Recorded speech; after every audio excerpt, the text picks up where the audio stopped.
siempre nuestros pacientes cómo lo enviamos. Los cirujanos siempre nos van a decir, salió bonito, siempre. Pero nosotros tenemos que estar con los ojos abiertos. Ahora, las complicaciones pulmonares, nosotros tenemos anomalías en el intercambio de gases. ¿Cuáles son las anomalías? Recuerden que en el momento en que hay cirugía cardíaca, nosotros tenemos la capacidad residual funcional, la tenemos disminuida. Tenemos la capacidad vital es disminuida. Tenemos el flujo vascular pulmonar disminuido. Entonces nosotros vamos a tener la chance. ¿Dónde está ubicada la parte cardíaca? Está ubicada en... ¿Dónde más vamos a tener problemas? En el lóbulo inferior izquierdo, porque ahí va a estar más asentado el corazón y es donde vamos a tener los problemas de atelectasia. Y los problemas de atelectasia que pueden cursarse, hay que tenerlos identificados hacia dónde vamos a, qué es lo que vamos a buscar. También tenemos alteraciones porque la permeabilidad pulmonar está disminuida. Nosotros podemos tener edema agudo del pulmón con una presión muy baja de 18 milímetros de mercurio. Entonces nosotros tenemos que tener claro la parte del postoperatorio, tenemos que tener muy claro qué es lo que vamos a tener, cómo nos vamos a manifestar. Aquí he puesto otras complicaciones neurológicas, las renales y las otras complicaciones, fíjense, insuficiencia hepática y obviamente la infección. Recuerden que las complicaciones de una cirugía cardíaca pueden tardarse o pueden presentarse hasta 8 semanas después de la cirugía. Y cuando hago algunas intervenciones, les tengo que decir que no es porque le tenga bronca al cirujano. Lo que pasa es que el cirujano rápidamente ve que está bien en una semana y hasta le dan de alta. Pero uno tiene que estar con cuidado 8 semanas después. Ok, entonces ahora que ya más o menos tenemos y hemos comenzado de la cirugía cardíaca, ustedes traten de identificar, porque es interesante, cuando nosotros vamos a ver la parte de gasometría, nosotros tenemos que identificar primero el cuadro clínico, porque el laboratorio, la gasometría es un examen de laboratorio complementario. En los conceptos que ustedes ya lo manejan, la PO2, la PO2 80-100, ya sabemos los conceptos, hiperoxemia. Y cuando nosotros vamos a tener un paciente, este paciente es una escala, y esa escala, esta escala de 80 a 71 es ligera, de 70 a 61 moderada, de 60, fíjense que les he puesto con un color diferente, nosotros ya vamos a estar pensando en insuficiencia respiratoria.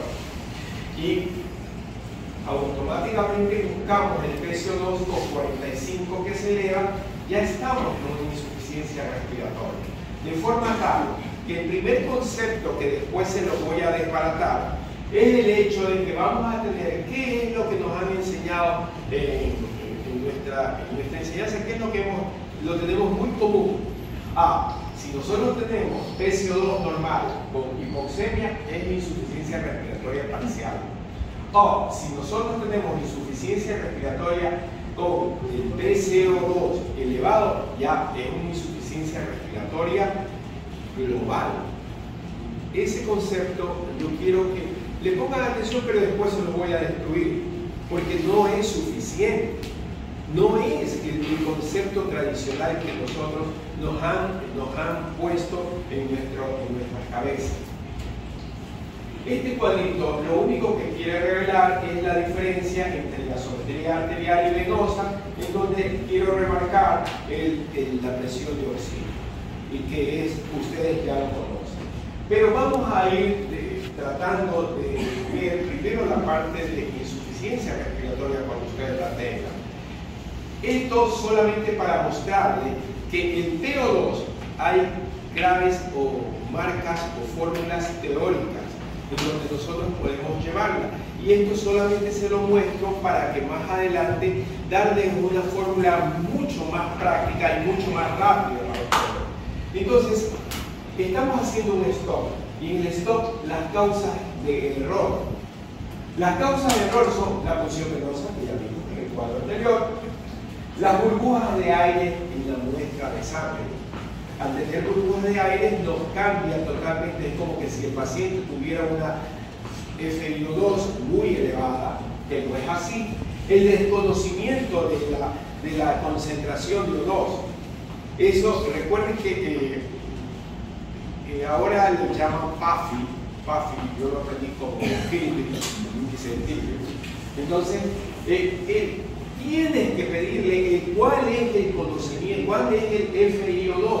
Y el FiO2 lo que tenemos que tener muy en consideración.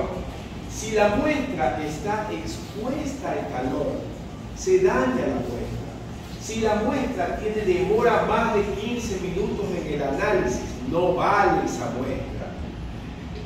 Señores, nosotros en las verdaderas unidades de terapia tienen el gasómetro ahí para tratar de tenerlo más rápido.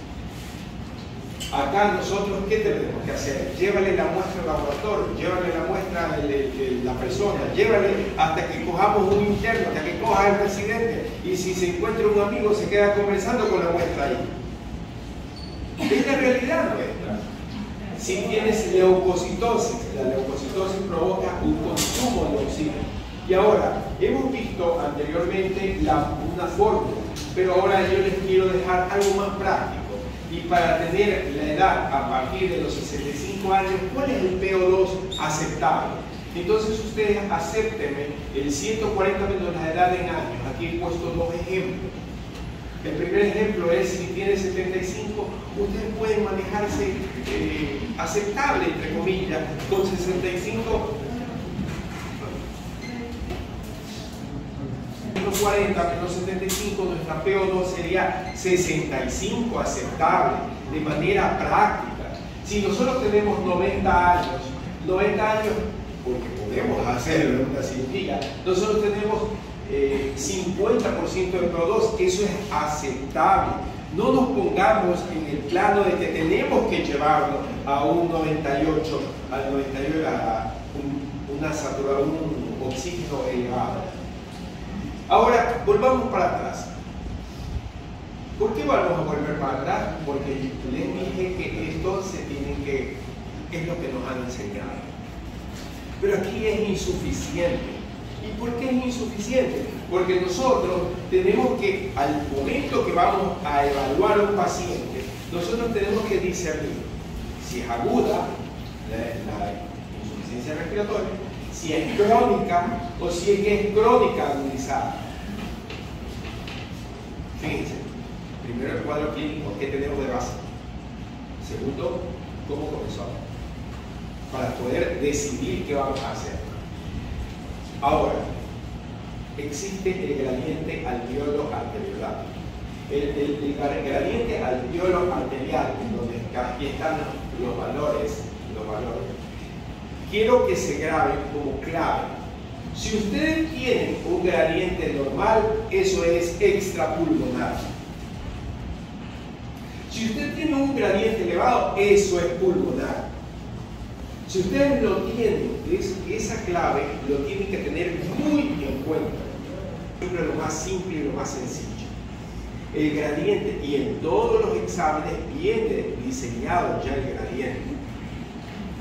Esta es la fórmula, por si acaso alguien me quiera preguntar algo, podemos conversar después, ahí está descrita.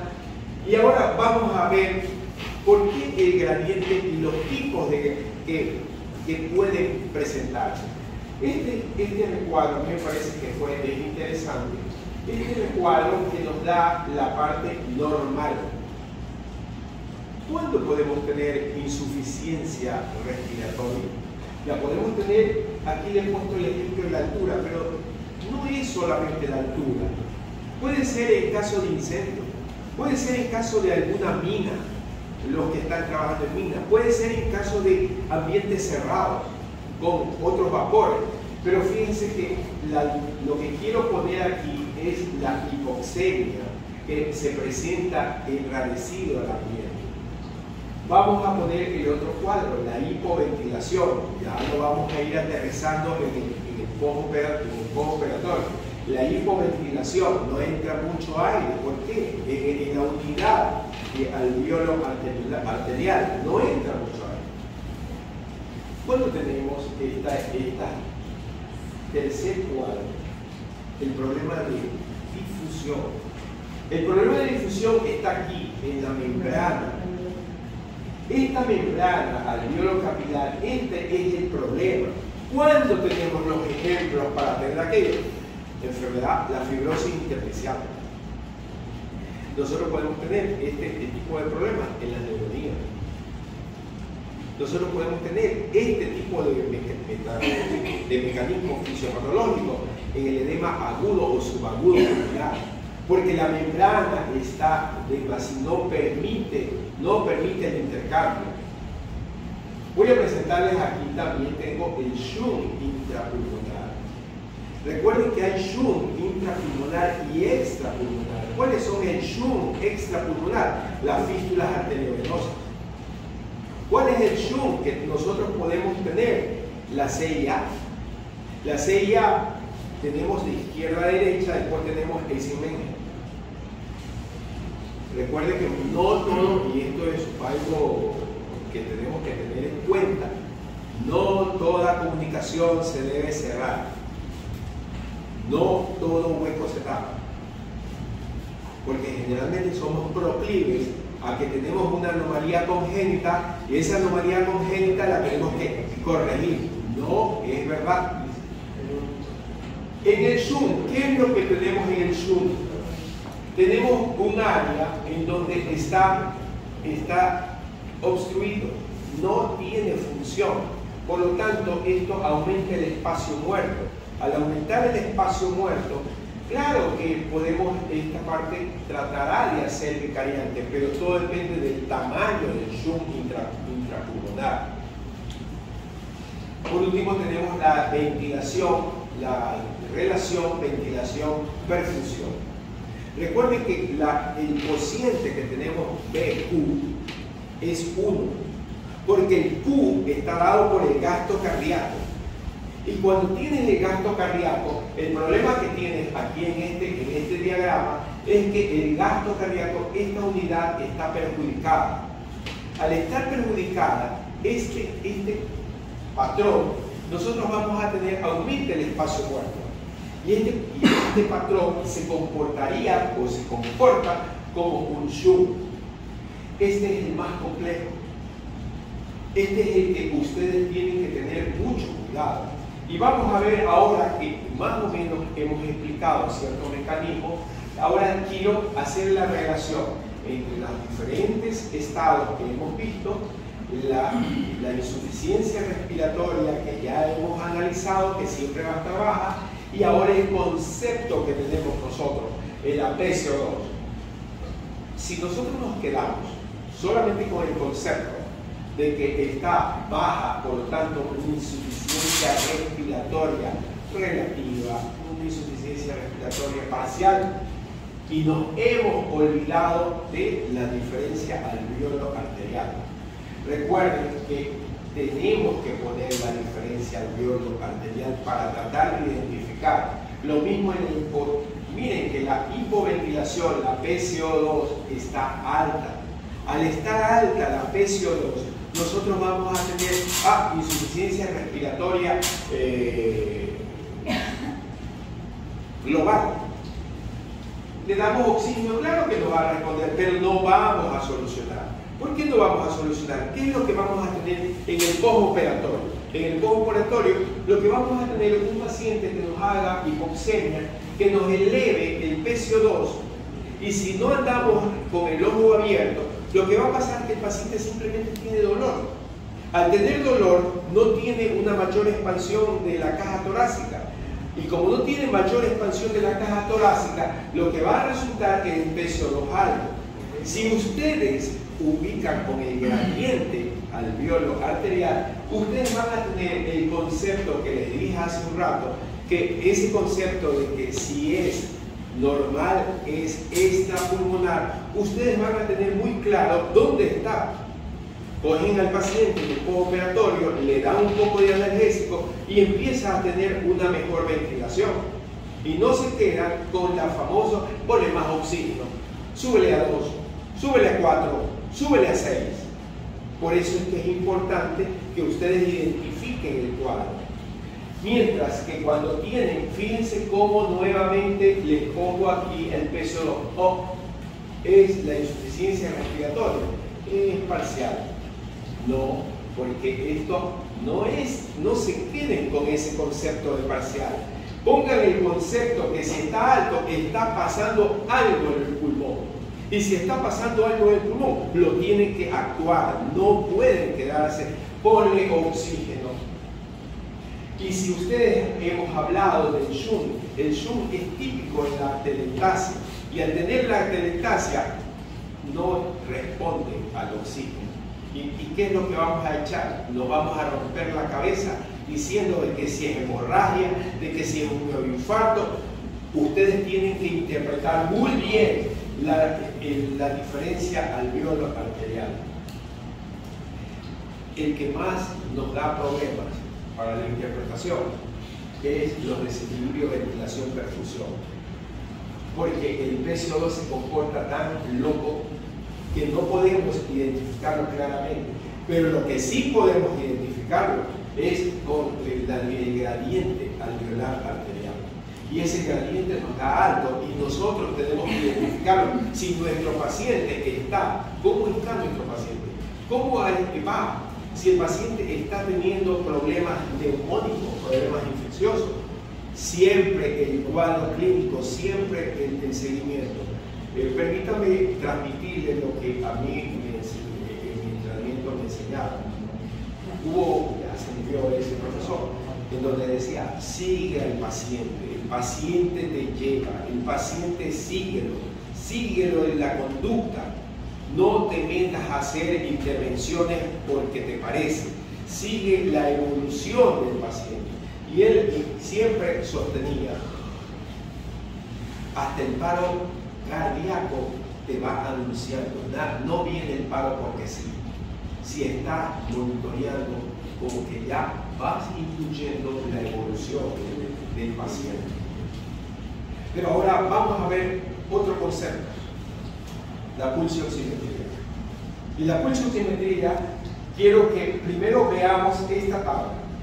Y quiero que vean el concepto que está señalado. Saturación del 90% equivale a una PO2 de 60. Si equivale a una PO2 de 60, porque la pulsioximetría te mide la saturación, no te mide el PO2. Pero si tienes PO2 de 60, cuidado que ya tienes insuficiencia respiratoria. No se puede aceptar, y eso lo hemos visto en múltiples unidades. Este tiene 89, ese paciente está mal, ese paciente tenemos que intervenir. Acá les he puesto la curva de disociación de hemoglobina, pero antes, este diagrama, antes de explicarlo, quiero dejar esto. La pulsioximetría mide la saturación arterial de oxígeno, pero mide el PO2. Existe un valor crítico, que ya lo hemos visto acá, y por el contrario, por encima, vamos a ver este cuadrito, este diagrama. Esta es la curva sigmoidea de oxígeno, de hemoglobina, perdón. Esta es la curva sigmoidea, y esta curva sigmoidea se ha puesto en rojo, fíjense que la PO2 de 60, y equivale más o menos a 90. Para que ustedes observen que cuando va bajando esta saturación es dramática, mientras que para nosotros la saturación vamos mejorando, no es tan impactante la tangente de incremento. Lo que sí, esta curva sigmoidea termina como una curva asintótica. Y para que ustedes se despierten un poco, se mira y no se toca. ¿Cuántos de ustedes han mirado y no han tocado? Se mira y no se toca. las curvas son asintóticas de esta manera. Pero quiero presentarles en la curva de la disociación de hemoglobina todo lo que viene el concepto atrás. Y el concepto atrás es esta punta que está marcada, indica la sangre arterial, nada más los conceptos. Esta punta que está acá, cómo está la sangre venosa. Fíjense ustedes que la sangre venosa siempre va a estar con hipoxemia. Aquí tenemos la saturación, tenemos el PO2 y tenemos el contenido venoso. Pero lo que quiero dejarles claro, que cuando nosotros hablamos de la desviación de la curva hacia la derecha, ¿cuándo tenemos desviación hacia la derecha? Es decir, que no entrega el oxígeno, no sale el oxígeno. Tenemos cuando hay aumento de temperatura, cuando tenemos aumento del difosfoglicerato, cuando tenemos el PCO2 elevado, cuando tenemos el pH disminuido. Obvio, a la derecha a la izquierda es todo lo contrario, que no quiero dar más datos para que tengan claves muy ciertas. Pero también hay causas de error en la pulsioximetría. ¿Cuáles son las causas de error? Anemia. Esa anemia intensa no puede captar la pulsioximetría. ¿Cuántas veces tenemos pacientes con anemia y andamos pensando en que está mala la saturación? La anemia intensa no llega porque el flujo de rayos, el láser que pasa al lector, tiene que pasar por glóbulos rojos, y si no pasa por glóbulos rojos, el lector no puede sacar el promedio. Al no sacar el promedio, nosotros andamos perdidos. Los movimientos, el temblor, el transporte, cuando vamos a veces los que vayan en ambulancia, el temblor no permite que la pulsioximetría tener claro el tema.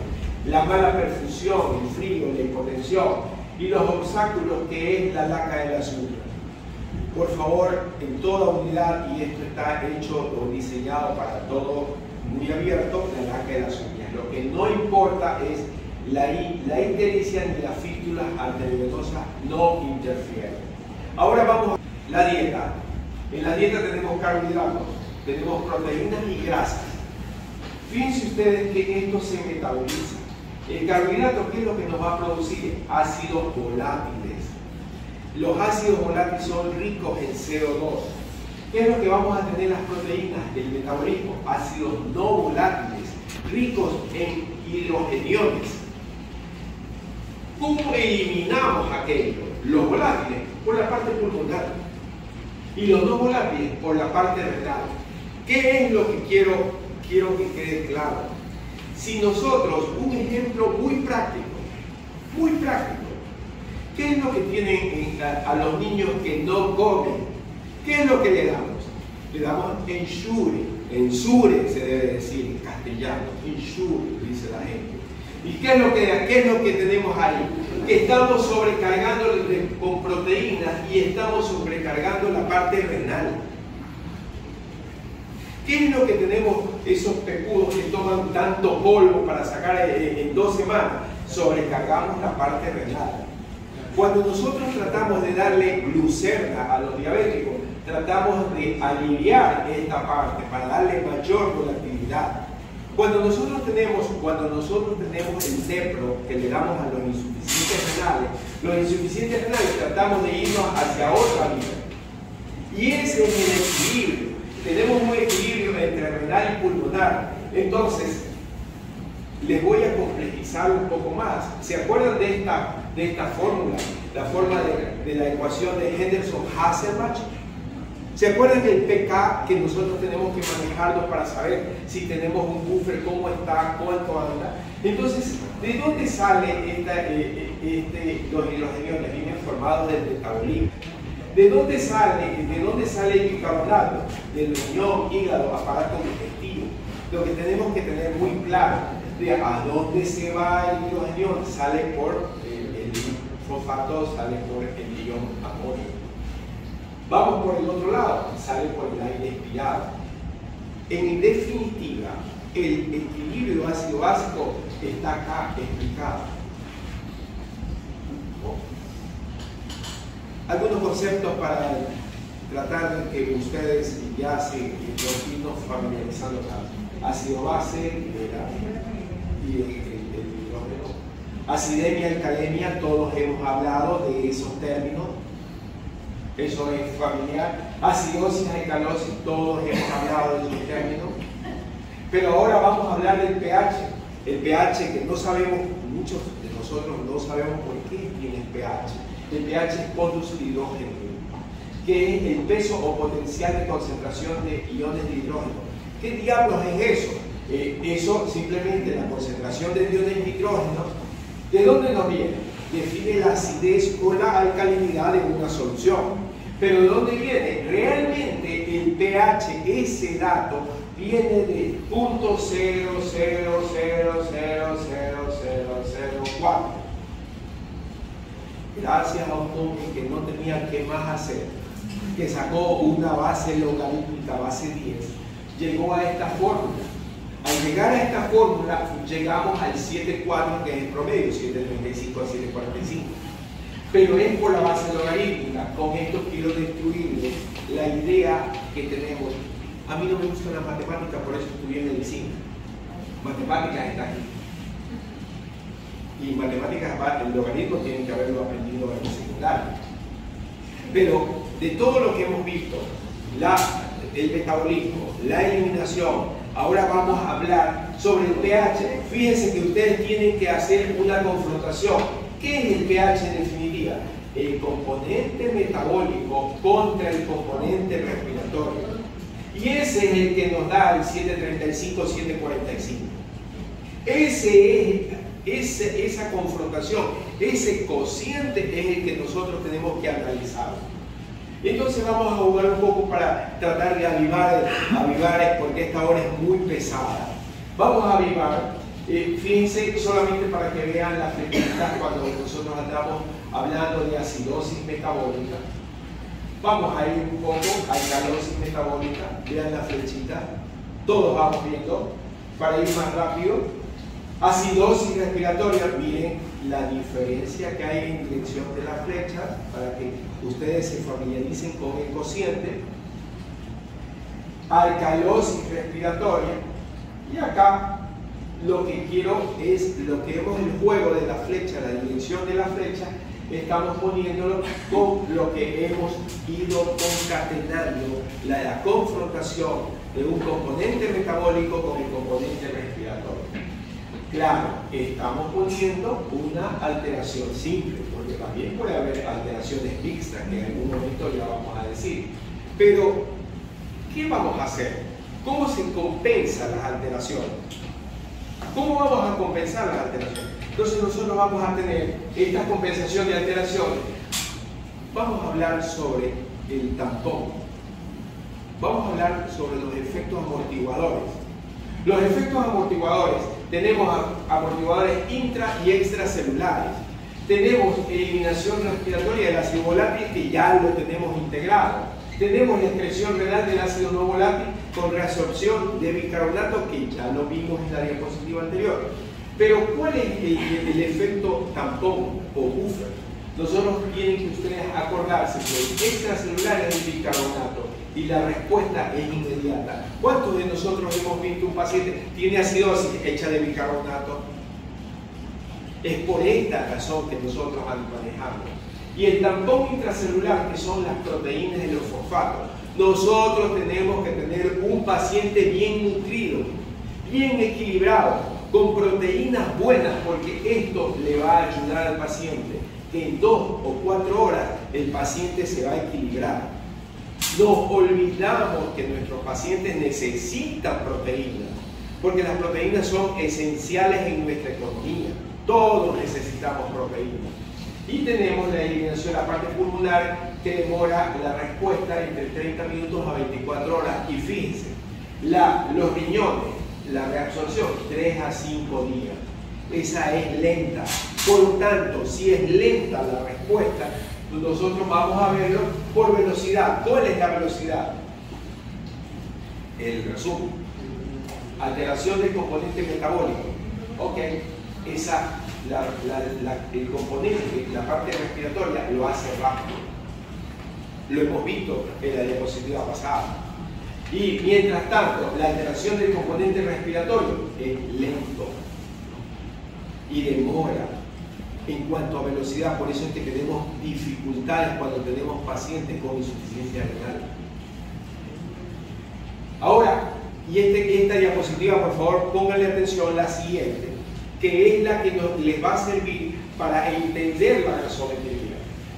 Compensación en cuanto a intensidad. ¿Qué es lo que nos han enseñado? A nosotros nos enseñaron, es que si tienes esto más arriba, esto ya está compensado y le vemos el pH. No. Fíjense ustedes, esta de aquí, en acidosis metabólica, vamos a ponernos en acidosis metabólica. Por cada miliequivalente de bicarbonato que disminuye, la compensación está con un PCO2 que baja 1.2 milímetros en el cubo. Cuando esto sucede, está compensado, independientemente del pH, porque sabemos que el pH tiene mucho buffer. Vamos a la alcalosis metabólica. Nuevamente, en la parte metabólica, por cada miliequivalente que hace alcalosis, eleva el PCO2 en 0.7. Ahí podemos hablar, en lo metabólico, ahí podemos hablar que está compensado.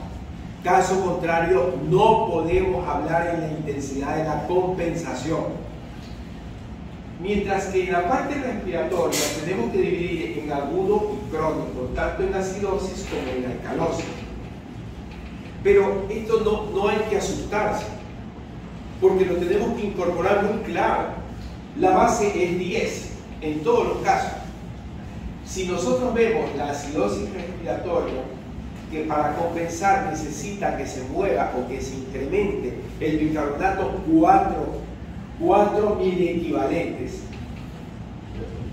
mientras que cuando es aguda, toda la instauración, cuando nosotros vemos un paciente agudo, no se compensa rápidamente. O sea, siempre está parecido. Por eso es que en la escala, cuando interpreta 2 dígitos, cuando es agudo, cuando es crónico, como se quedó dormido. Cuando es crónico, sí tiene la chance para compensar. Y crónico agudizado se comporta como agudo.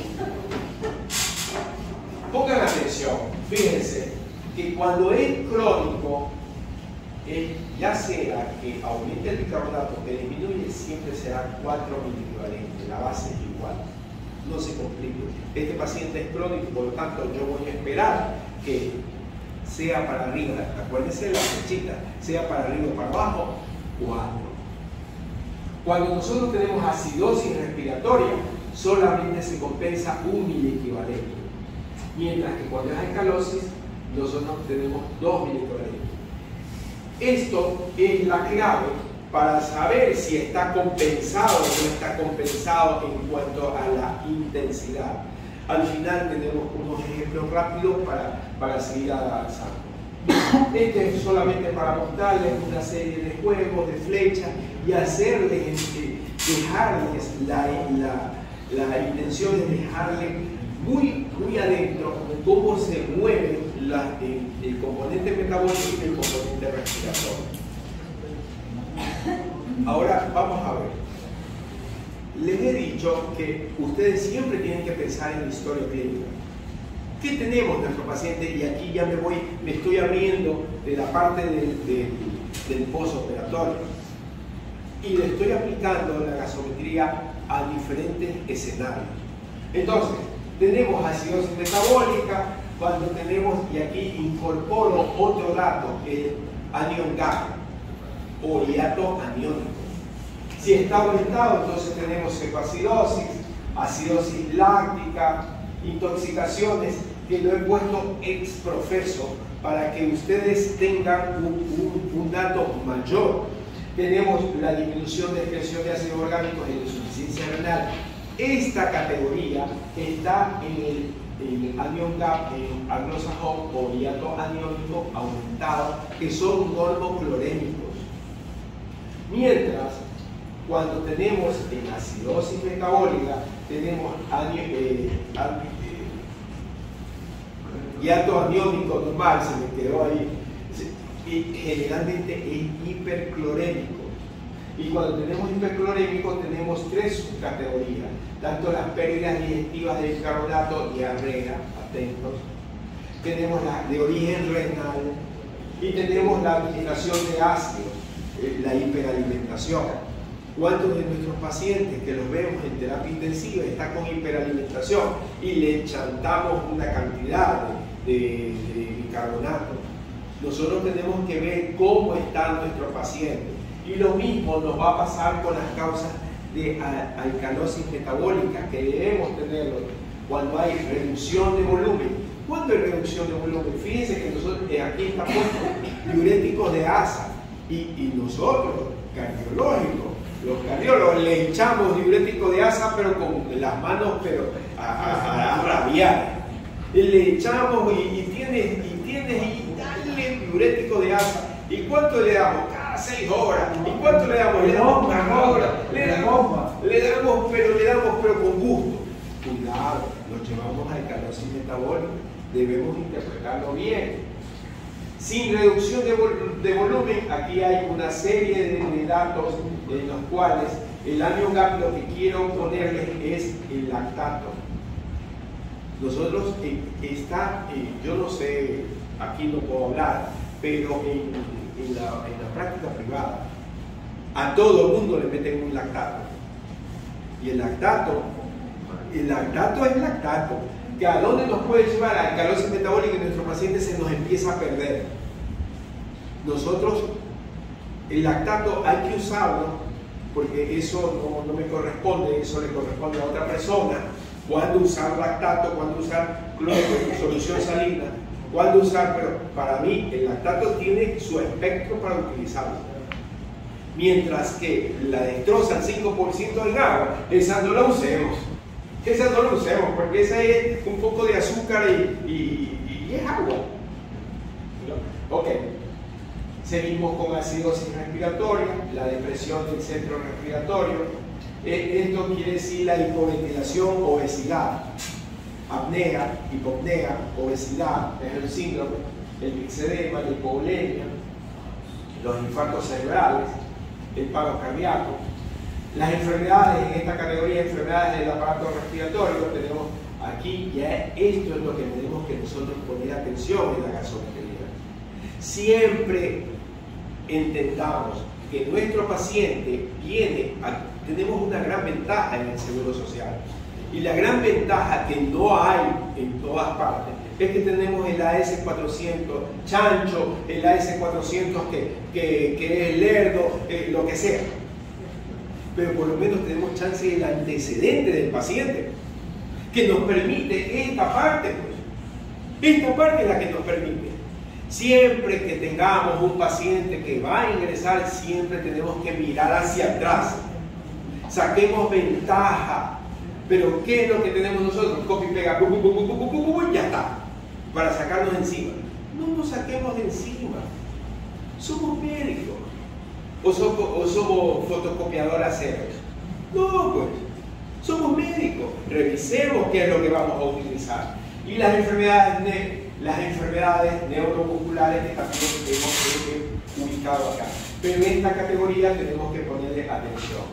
Este es el caso de alcalosis, la hipoxia, síndrome del sistema nervioso central. Aquí hay una serie que ustedes quiero que vayan leyendo rápido para no cansarnos más, y varias. Fíjense que la fiebre, la sepsis, tienes alcalosis respiratoria. Si tienes tu paciente en el postoperatorio que no entiende, porque recuerden que toda sepsis no es que, o todo proceso séptico no es verdad que va a tener leucocitosis. ¿Por qué? Porque si nuestro paciente tiene más de 65 años, que sí lo tenemos en el postoperatorio, tiene mielofibrosis, y al tener mielofibrosis no tiene la respuesta leucocitaria tan rápida, tiene una respuesta lenta, porque a mayores de 65 años también la médula ósea envejece, el factor migratorio de los leucocitos también es más lento.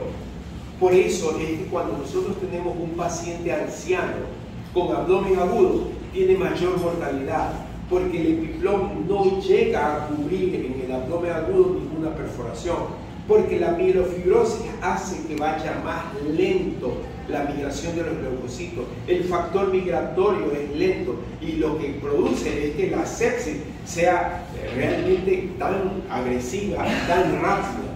Y nosotros hablamos que es la edad. No, es el proceso normal, fisiológico que debemos entender. Ahora, ¿cómo hacemos el diagnóstico? Fíjense que tienen algunas claves para hacer el diagnóstico. Primero debemos establecer lo primero que antes de establecer la lesión primaria, ustedes tienen que ya vemos qué tiene de fondo nuestro paciente, qué probabilidades tiene.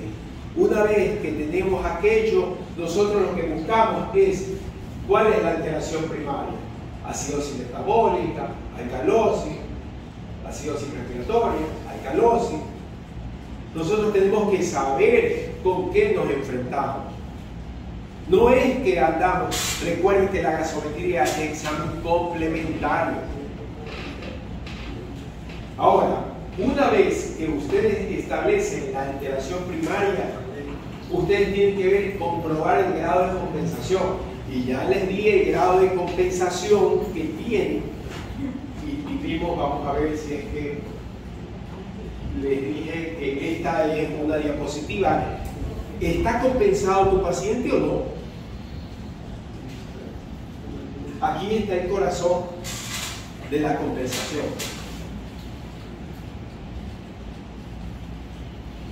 Pero, como les decía, hay simple y hay mixta. ¿Cuándo ustedes deben sospechar que hay alteraciones mixtas? Alteraciones metabólicas. Por ejemplo, aquí tiene un ejemplo: alcalosis metabólica, que está el paciente vomitando y tiene hipovolemia. ¿Cuándo tienes alteraciones metabólicas y respiratorias? Tienes un ejemplo de acidosis metabólica y alcalosis por intoxicación de salicilato. ¿Cuándo tienes?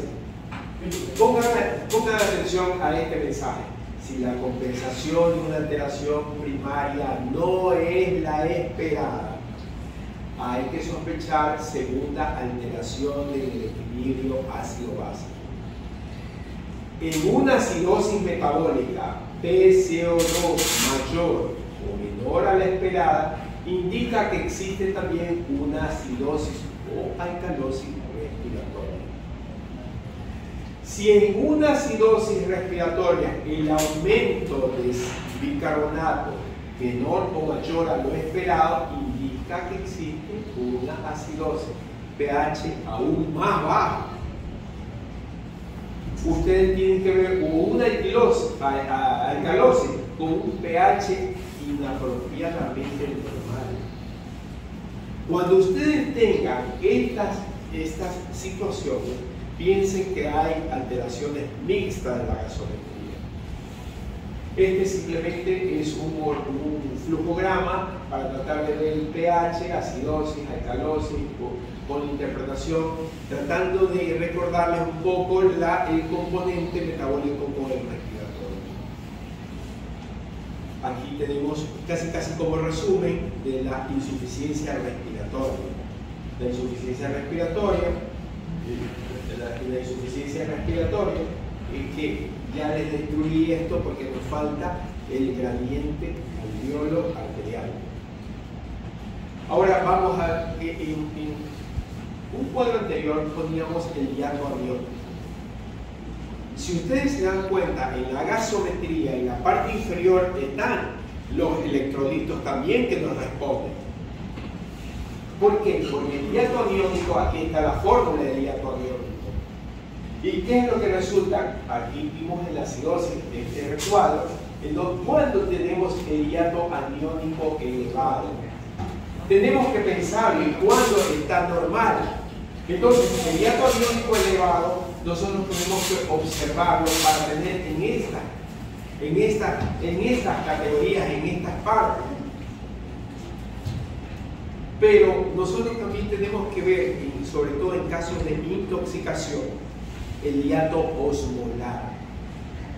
El otro hiato osmolar que nosotros tenemos es la osmolaridad medida con el paciente, con la osmolaridad calculada. Aquí está la fórmula de la osmolaridad. Y siempre es menor a 20. ¿Por qué tenemos esto?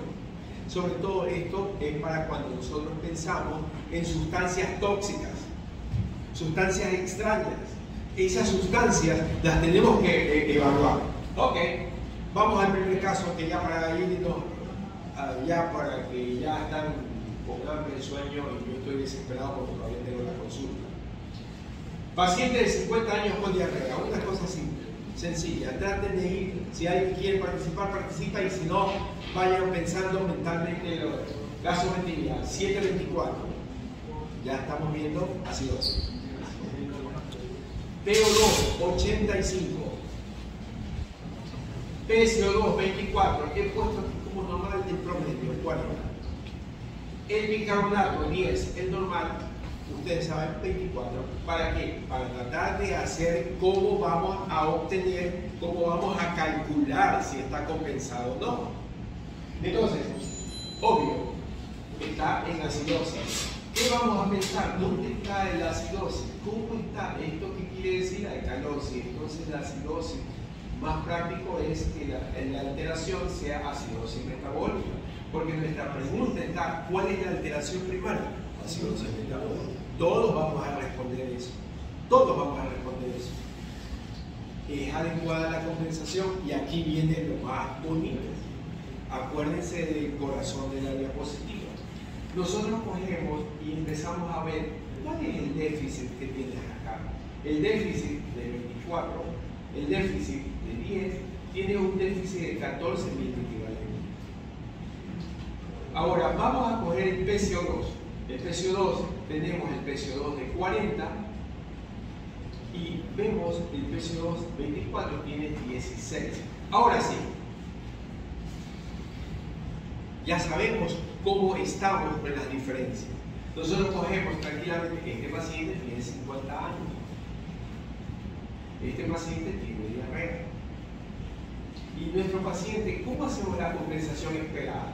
Ok, ¿qué compensa esa acidosis metabólica? Es la alcalosis respiratoria. ¿Y cómo sacamos la alcalosis respiratoria? La alcalosis es 40, que es el normal, menos 1.2. Acuérdense, 1.2. Vamos a ver el parámetro.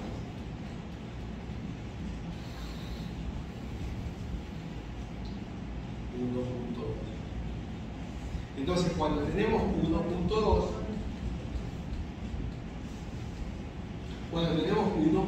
por el déficit 14 y este es el normal, entonces la alcalosis respiratoria anda por 23. Y como dicen, también con PCO2, 2 dígitos decimales del pH. Por lo tanto, este paciente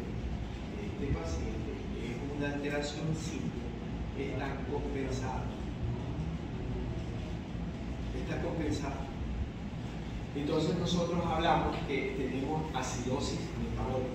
Nosotros tenemos este paciente con 50 años, diarrea y acidosis metabólica simple. La bioquímica, aquí les pongo los electrolitos. Entonces, al poner los electrolitos, le aplicamos la fórmula de la NeoCap y nos sale 12, lo normal es de 8 a 12. Entonces, ¿qué es lo que nosotros tratamos de llegar allá? Tratamos de decir, bueno, tenemos acidosis metabólica con ANeoCap, con hiato aniónico normal por pérdidas digestivas de diarrea. ¿Eso está correcto? Vamos a ver hacia atrás un poco. Vamos a ver un poco hacia atrás.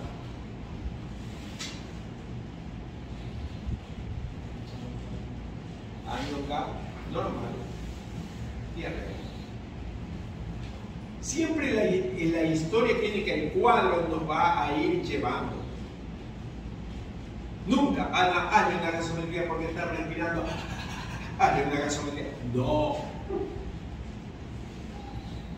Tienes que saber por qué le vas a hacer la gasometría. Entonces, cuando estamos ahí, nosotros podemos, por eso están estos cuadros. Lástima, no sé si es que a la hora es la pesadísima. Pero bueno. Vamos a ver, ¿está claro? caso 1. Para irnos poco a poco. Vamos al caso 2. No se preocupen que tenemos como 20 casos para ejercitar el estudio. Entonces vamos a ver. Vamos a ver el siguiente caso, más simple. 70 años. El hombre tiene disnea y somnolencia. Y hace la gasometría, porque este EPOC de 70 años, un anciano, no está con confusión. ¿Qué tiene este paciente? Ok.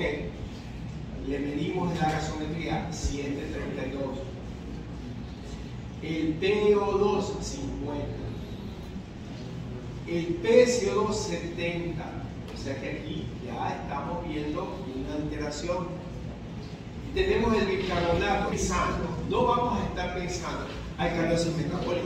¿Por qué? Porque en nuestra historia tenemos el POC, que tenemos que darle importancia. Entonces nosotros aquí en este EPOC, nosotros vamos a ver qué es lo que vamos a darle, cuál es la alteración primaria. Tenemos acidosis respiratoria. Ahora viene nuevamente el truquito para saber si está compensado o no nuestro paciente. Volvemos nuevamente. Si nosotros tenemos la PCO2 elevado 70 menos 40, ¿con cuánto está excediendo? Está excediendo 30. Ok, vamos a ver el bicarbonato. El bicarbonato 35 menos 24. Estamos con alcalosis para la parte metabólica. Acuérdense el cociente. Estamos con 11. Entonces, ¿qué es lo que hacemos? ¿Cuál es la compensación renal esperada en este paciente de 70 años con EPOC? Nosotros nos cogemos el bicarbonato, el 24, que es el valor normal, lo cogemos y lo sumamos. Fíjense ustedes, ¿se acuerdan la base 10? Entonces tenemos acá 30, para 10 es 3, ahí está el 3. Ahí está el 3. Y nosotros cogemos y tratamos de ver qué más podemos ver. Nosotros multiplicamos el 24 por la diferencia, 4 por 3, 12, nosotros debemos tener 36 de bicarbonato. Buscamos el bicarbonato, ¿cuánto tiene? 35. ¿Está compensado? Sí. Está compensado nuestro paciente. ¿Cuál sería nuestro diagnóstico? Acidosis respiratoria. Claro. Pero ¿cuál es el chiste aquí ¿qué es lo que nos estamos olvidando?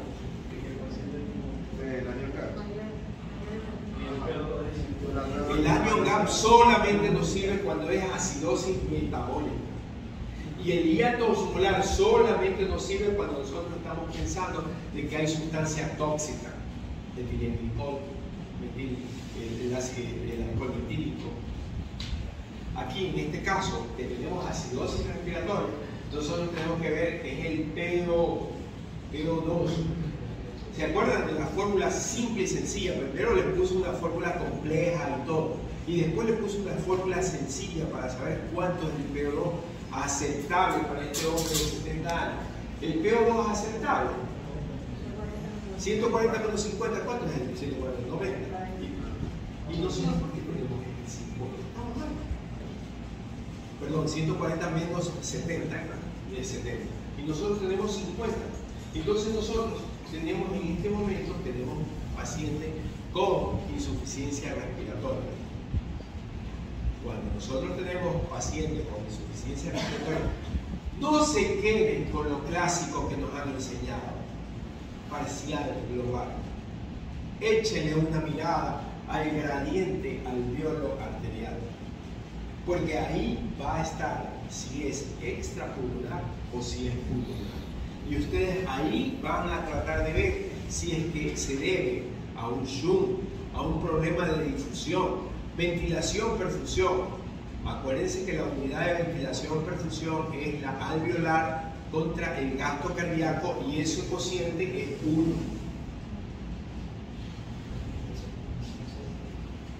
Vamos a terminar. Este es ya más o menos Entrenados ahí mentalmente, quiero que lo sigan por favor. Paciente de 16 años. 16 años. Diabetes tipo 1. Vómito, dolor abdominal, respiración profunda, con frecuencia respiratoria normal, pero tiene respiración de pulmón 1. Que nosotros no le paramos bola.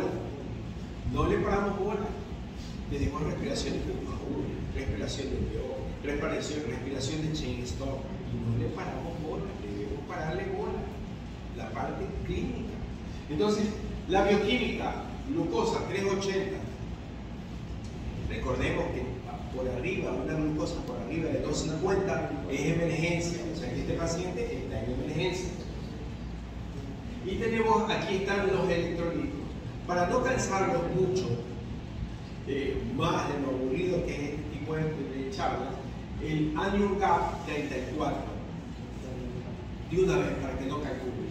La gasometría 6,9, PO2 98, PCO2 23, ahí sabemos que hay algo, el bicarbonato 4.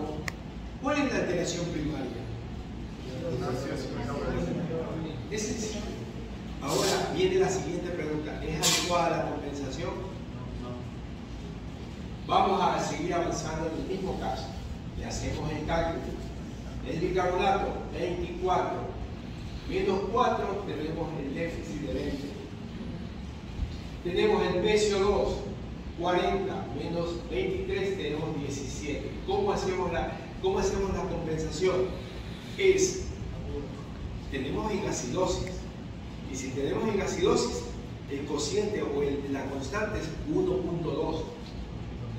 Y tenemos por 20, entonces tenemos de 40, hacemos este producto, le restamos, es una operación aritmética, nada más. Y tenemos 16. Este paciente, ¿qué es lo que nos está diciendo? ¿Está compensado? Está compensado. Entonces ustedes, con este tipo de ejercicio, ustedes tienen que familiarizarse, porque cuando ustedes no se familiarizan, acuérdense, nuevamente, les voy a poner, grábense, este es el corazón de la exposición. Primero saben que la respuesta respiratoria es rápida y la respuesta renal es lenta, y esta es la clave para que ustedes sepan si está compensado o no. No es verdad que tenemos que ver solamente el pH, es la intensidad de la compensación que tenemos que tener en cuenta. Esto es, aquí está el corazón de la gasometría. No es aprendernos que la base X es menos 2 más 2, 3. No es aprendernos que el bicarbonato está en el bicarbonato, no es aprendernos eso. Es entender. Porque nosotros, si no entendemos